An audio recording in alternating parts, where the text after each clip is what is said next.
Well, I hope everyone enjoyed their lunch break. But now it's time to get back to the action. Starting off with the Asylum Racing Vintage 8-lap race.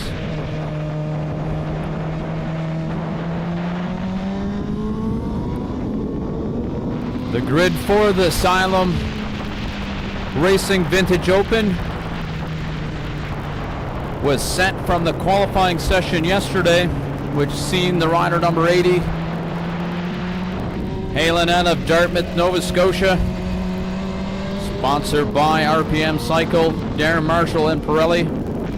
On board is a Superbike machinery from decades past, Mr. Blaise Fougere. To his left is going to see rider number 258 out of Jordan Bay on a 1982 RD350, sponsored by Kathleen Coburn. Jonathan Head,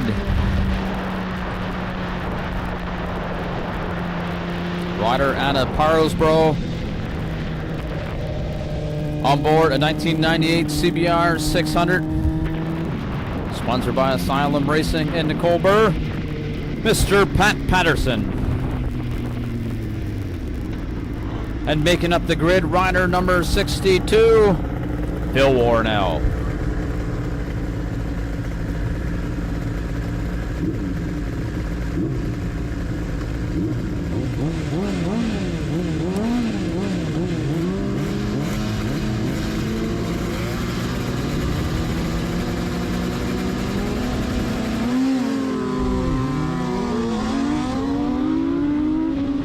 Bike's now out on track. These lap times were set in the dry, so we'll see what to the wet conditions this afternoon.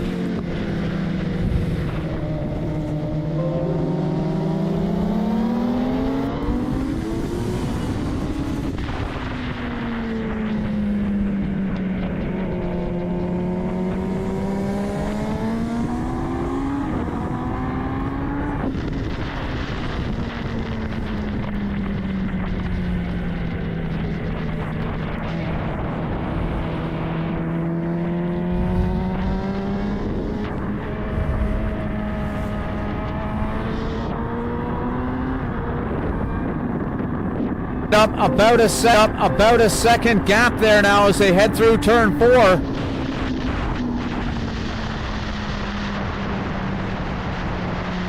Now heading on to the back straightaway. Blaise Fougere and Phil Warnell checking out from the 3rd and 4th place riders.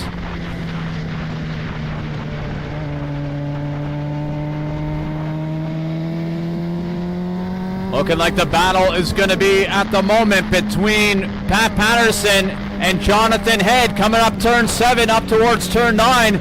Jonathan Head tracking down Pat Patterson into turn 9. Couple of bike lengths separate the riders now for the podium position.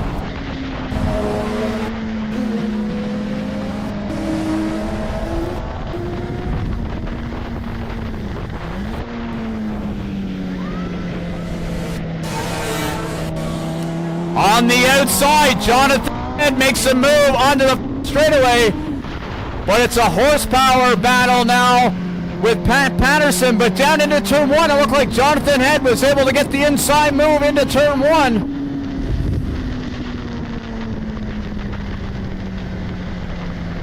It is Jonathan Head holding off Pat Patterson now as they make their way to turn 3. We'll see if Pat Patterson is able to answer back here. He does have the back straightaway advantage with the horsepower of that 600 versus that RD350. We'll see what happens here now as they come through 4, heading towards 5.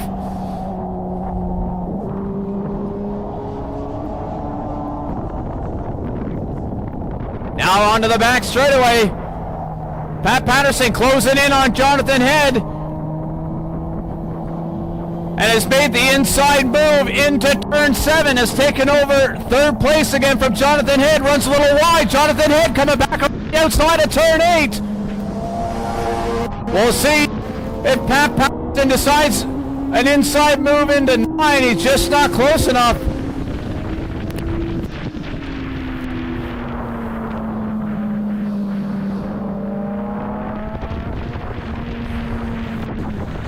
Waters now coming onto the front straightaway.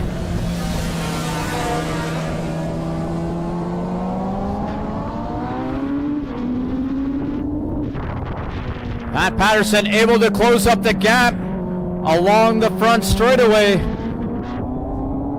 We'll see what happens here down in the hard braking in towards turn 2. It is Jonathan Head, 3-4 bike lengths ahead of Pat Patterson. Now making their way through 3. Pat Patterson has to stay close to Jonathan Head to be able to gap Jonathan down the back straightaway, because it appears Jonathan Head has the corner speed advantage between these two riders as they exit 4, head over the top of 5. All about the drive onto the roller coaster here at AMP.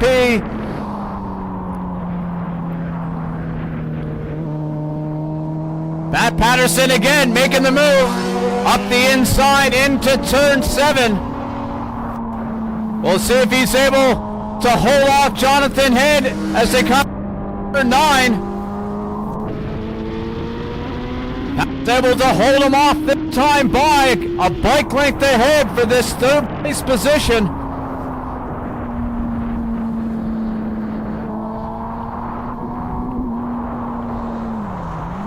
Now making their way onto the front straightaway. We'll see if Pat Patterson is able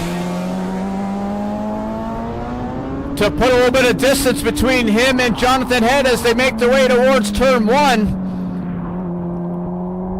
From here it looked like about 4 bike lengths. Down 1 heading towards 2.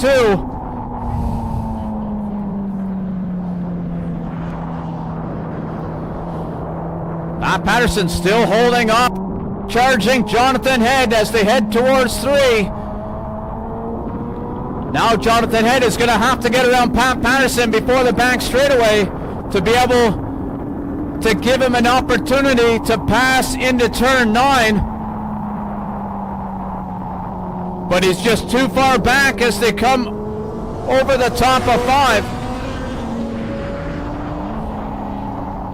As the leader, Blaise Bougier, crossing the line, getting the halfway marker.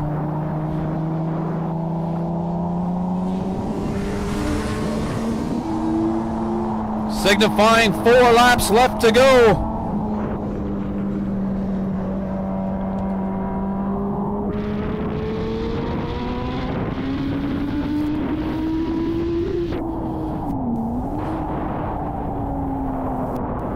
You can always tell there's some excitement on the track when you're up in the...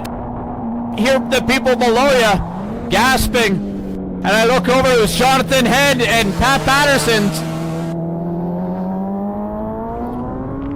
Out of turn 2, 2 bike lengths.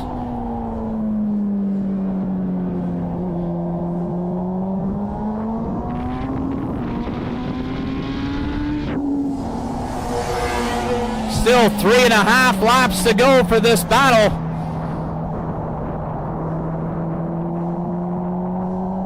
Turning into a chess match between Pat Patterson and Jonathan Head.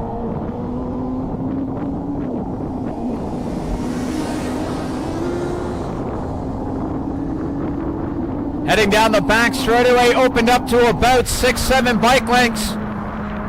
But Jonathan Head closes up as he's come up 7, up to 8. Just too far back to make a move into... But when he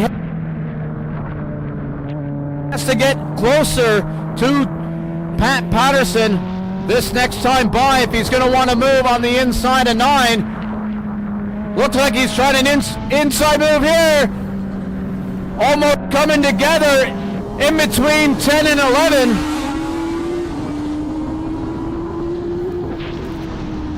Jonathan Head putting him on the inside of 10. Pat Patterson wouldn't have seen him, but thankfully he checked up there and got behind Pat before 11.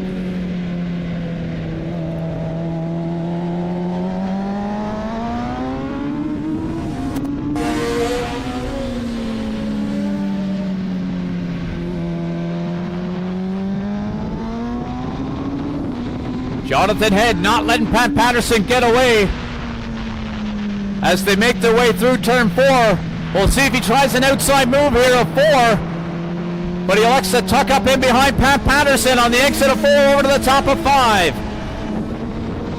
Now on to the back straightaway. 2 bike lengths. 3 bike lengths. Jonathan Head is much closer this time by. I have a feeling he's going to try an inside move here into 9, folks. Right on the back of Pat Patterson. Up 7, up 8. He is the closest he's been yet. Side by side, heading towards turn 9.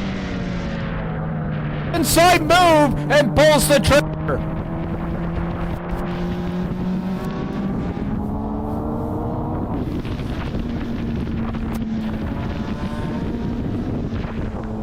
Battle now coming on to the front straightaway. Oh, Pat Patterson missed a gear, but still was able to use the horsepower of that 600 to get around Jonathan Head before the front straightaway.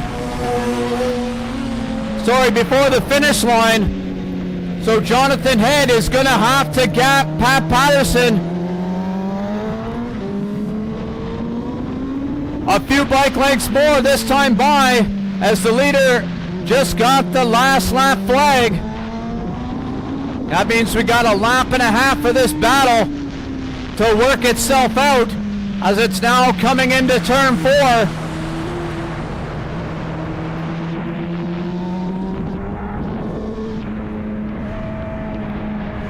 Two bikes over the top of 5. The closest Jonathan Head has been yet to Pat Patterson. Down the back straightaway. 5 bike lengths, maybe 6. Coming into 7. 4 bike lengths.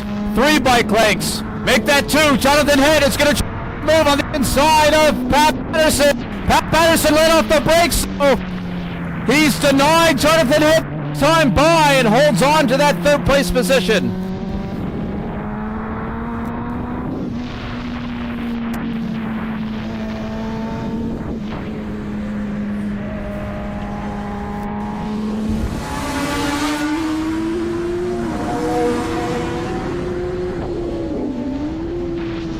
As I was tracking that battle, Blaise Fougere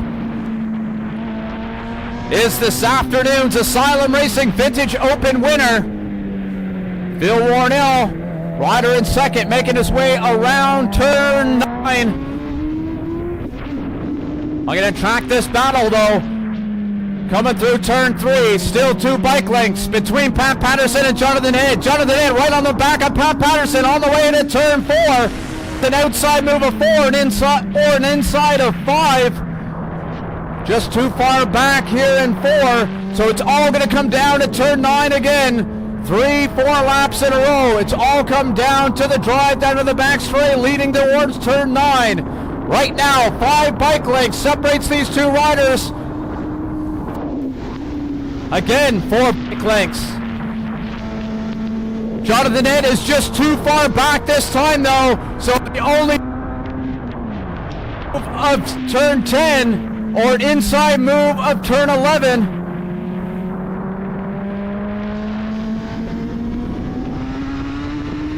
Jonathan Head is right on the back of Pat Patterson. We'll see what happens here onto the front straightaway. Pushing hard. It is Pat Patterson holding off Jonathan Head.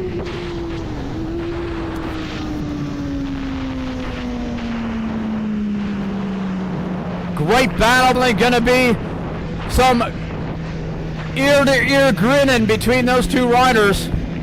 Riders like to finish on the podium when they got the opportunity, but it's all about the battle out there, folks. They're going to be happy with that race this afternoon.